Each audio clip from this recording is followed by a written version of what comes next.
News, सच जरूरी है। दर्शकों नमस्कार, मैं हूं निशांत भाई। आप देख रहे हैं आज MNS न्यूज पर 50 बड़ी खबरें। तो चलिए दर्शकों रुक करते हैं खबरों की ओर। तो सबसे बड़ी इस वक्त की खबर हमारे पास आ रही है। इजराइल के हमले में गांजा में 5 पत्रकारों की मौत हो गई है। दर्शकों 5 पत्रकारों की मौत हो गई है। ये आज की सबसे दर्दनाक खबर गांजा पट्टे से आ रही है, जहां इजराइल के हवाई हमले में 5 पत्रकारों की मौत हो गई है। ये पत्रकार स्थानीय मीडिया संस्थाओं से जुड़े थे और संघर्ष के रिपोर्टिंग कर रहे थे। हमले के दौरान वे एक इमारत में मौजूद थे जिसे निशाना बनाया गया था। इजराइल ने इस हमले को आतंकवाद विरोधी कार्रवाई बताया है, जबकि अंतर्राष्ट्रीय समुदाय ने पत्रकारों की मौत पर गहरी चिंता जताई है। संयुक्त राष्ट्र के इस घटना का निष्पक्ष जांच की मांग की है और कहा है कि प्रेस की स्वतंत्रता और सुरक्षा को हर हाल में सुनिश्चित किया जाना जरूरी है। गांजा में हालात लगातार बिगड़ते जा रहे हैं और इस घटना से एक बार फिर यह सवाल खड़ा कर दिया है कि क्या युद्ध के बीच पत्रकार सुरक्षित रह सकते हैं। हमारी संवेदनाएं उन परिवारों के साथ है जिन्होंने अपने प्रियजनों को खोया है।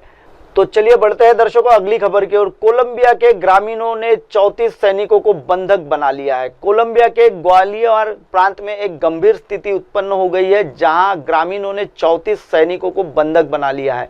यह घटना एल रेटोना गांव के पास हुई है, जहां हाल ही में कोलंबियाई सेना और FRIC विद्रोही समूह के बीच मुठभेड़ में 10 विद्रोही मारे गए थे।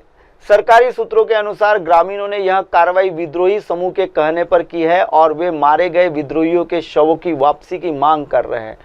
कोलंबिया के रक्षा मंत्री पेड्रो साजेस ने इसे गैरकानूनी बताया है और कहा है कि सेना बंधकों की सुरक्षित रिहाई के लिए हर संभव प्रयास कर रही है।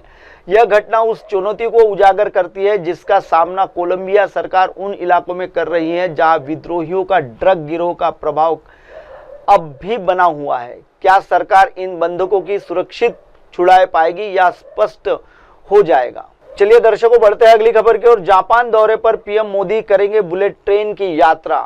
प्रधानमंत्री नरेंद्र मोदी इस समय जापान की 2 दिवसीय यात्रा पर है और वो आज उन्होंने जापान के प्रधानमंत्री शिरोइशी इशिका के साथ बुलेट ट्रेन की यात्रा की। दोनों नेता टोक्यो से सेंडाई तक शिकानसेन बुलेट ट्रेन से सफर करते हुए जापान की अत्याधुनिक परिवहन तकनीक का अनुभव साझा कर रहे हैं।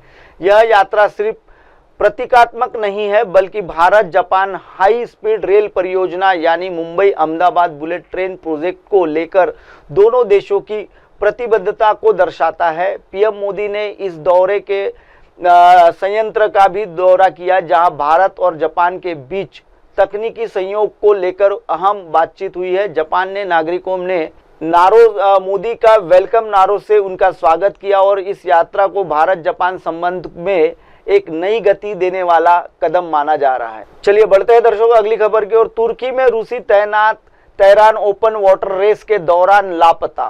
तुर्की के इस्तांबुल में आयोजित बेस्फोस ओपन वाटर रेस के दौरान एक बड़ा हादसा सामने आया है। 29 वर्षीय रूसी तैराक निकोलाई स्वेचनिकोल इस प्रतिष्ठित प्रतियोगिता के बीच में लापता हो गया है। यह रेस एशियाई तट से यूरोपीय तट तक लगभग 6.5 किलोमीटर की दूरी तय करती है और इसमें 181 देशों के 2800 से अधिक तैराकों ने हिस्सा लिया।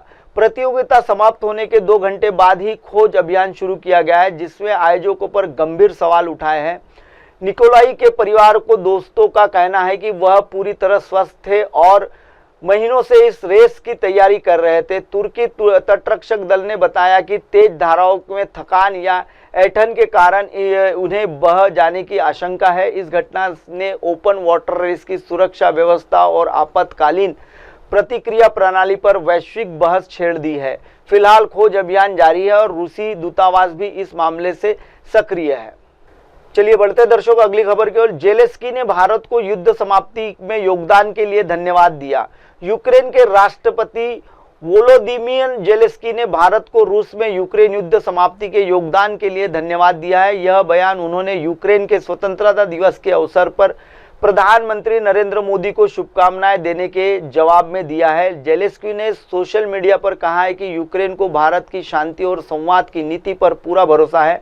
उन्होंने यह भी कहा है कि भारत का कूटनीतिक दृष्टिकोण न केवल यूरोप के बल्कि हिंद प्रशांत क्षेत्र में भी सुरक्षा को मजबूत करता है। प्रधानमंत्री मोदी ने भी यूक्रेन को लोगों के लिए शांति, प्रगति और समृद्धि की कामना की है और भारत यूक्रेन संबंधों को और मजबूत करने की प्रतिबद्धता जताई है।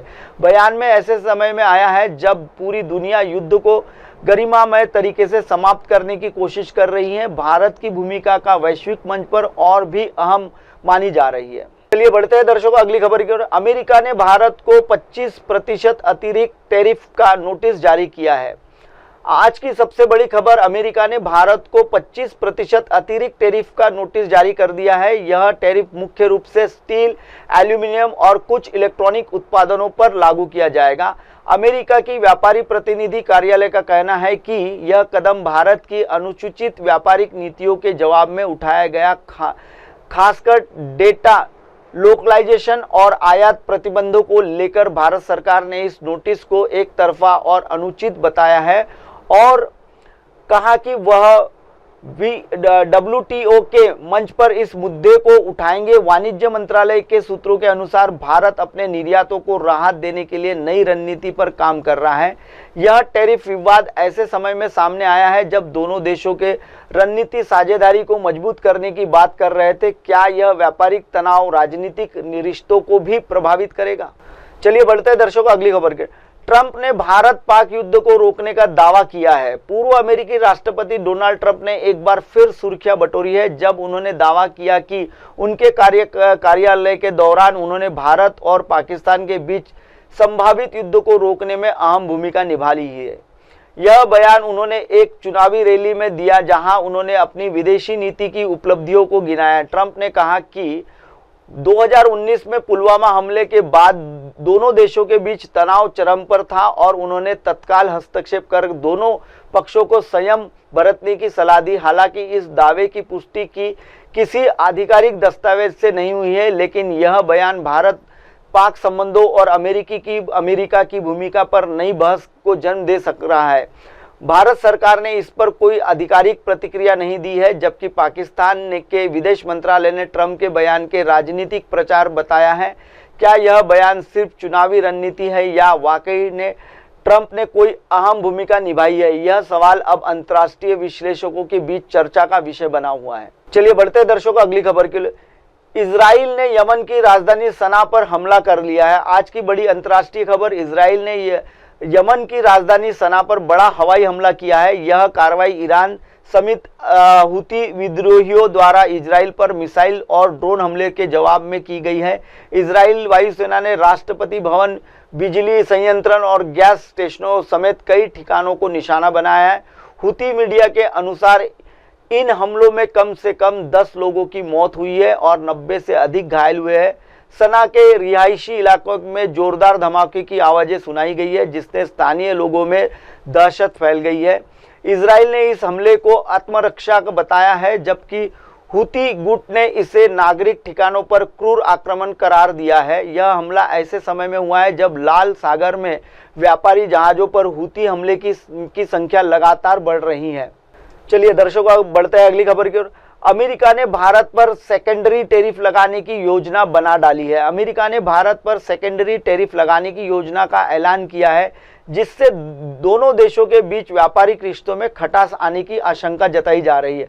अमेरिकी होलमैंडी सिक्योरिटी विभाग के एक ड्राफ्ट नोटिस जारी कर बताया कि भारत से अत्याधिक वस्तुओं पर 50% का टैरिफ लगाया जाएगा। यह टैरिफ मुख्य रूप से उन उत्पादों पर लागू होगा जो 27 अगस्त 2025 के बाद अमेरिका में खप के लिए आयात किए जाएंगे।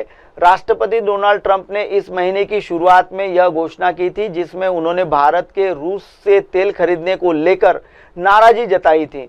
उनका कहना है कि यह टैरिफ रूस पर दबाव बनाने की रणनीति का हिस्सा है।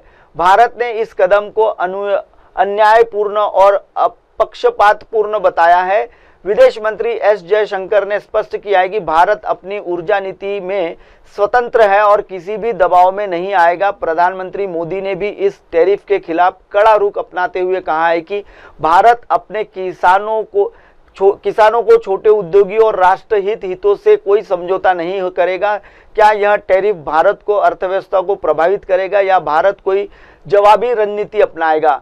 चलिए बढ़ते हैं दर्शकों अगली खबर की ओर। भारत ने अमेरिका को सख्त संदेश दिया है, जहां डील मिलेगी वहीं से तेल खरीदेंगे। भारत ने अमेरिका को स्पष्ट और सख्त संदेश दिया है कि जहां डील मिलेगी वहीं से तेल खरीदेंगे। यह बयान रूस में भारत के राजदूत विनय कुमार ने दिया जब अमेरिका ने भारत पर 25% अतिरिक्त टैरिफ लगाने का नोटिस जारी किया। उन्होंने कहा कि भारत की प्राथमिकता 1.4 अरब लोगों की ऊर्जा सुरक्षा और तेल की खरीदी पूरी तरह व्यावसायिक आधार पर होती है, न किसी राजनीतिक दबाव में। विदेश मंत्री एस जयशंकर ने भी इस पर तीखी प्रतिक्रिया दी है और कहा है अगर आपको भारत से तेल खरीदने में दिक्कत है तो मत खरीदिए, कोई मजबूर नहीं कर रहा। भारत ने साफ कह दिया है कि वह अपने राष्ट्रीय हितों से कोई समझौता नहीं करेगा और जहां से सबसे अच्छी डील मिलेगी वहीं से तेल खरीदेंगे, चाहे वह रूस को खाड़ी देश हो या कोई और। दर्शकों फिलहाल वक्त हो चला है 50 बड़ी खबरों में। ब्रेक से लौटने के बाद देखिएगा बची हुई 50 बड़ी खबरें। बने रहिए MNS न्यूज पर। हाय हेलो नमस्कार, मैं हूं पंकज विष्णु और आप देख रहे हैं MNS न्यूज। देखिए साईं बाबा की आरती लाइव शिरडी से हर रोज सुबह सिर्फ MNS न्यूज पर। आप देख रहे हैं MNS न्यूज, सच जरूरी।